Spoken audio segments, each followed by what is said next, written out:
क्लायंटकडून ॲडव्हान्समध्ये payment मिळालं, पण अजून आपण सर्व्हिस तर दिलेली नाही. मग अशा ट्रान्झॅक्शनवरती जी-एस-टी भरायला लागतो का?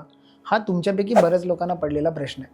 मित्रांनो, जर तुम्ही काही पेमेंट ॲडव्हान्समध्ये घेत असाल, पण त्याची जी सर्व्हिस आहे ही नंतरसुद्धा डिलिव्हर करत असाल, तर जी-एस-टीच्या प्रोव्हिजनप्रमाणे तुम्हाला काही गोष्टींवरती ॲडव्हान्स मिळालेल्या पेमेंटवर जी-एस-टी हा भरायचा आहे.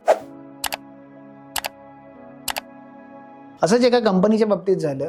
त्या कंपनीला सुद्धा असं वाटलं, की त्यावेळी त्यांना 2,00,000चा ॲडव्हान्स मिळालं आणि त्यांची जी सर्व्हिस होती ही त्यांना 2 महिन्यानंतर डिलिव्हर करायची होती. मग या केसमध्ये त्यांना असं वाटलं, की हे जे ॲडव्हान्स आहे त्याच्यावर जी-एस-टी हा लागत नाही. त्यामुळे त्यांनी तो पे केला नाही.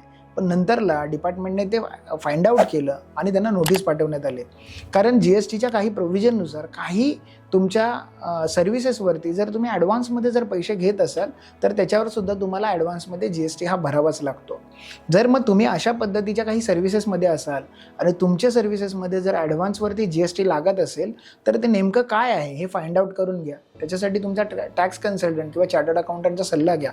नाहीतर भविष्यामध्ये तुम्हाला ही नोटीस येण्याचे चान्सेस आहेत.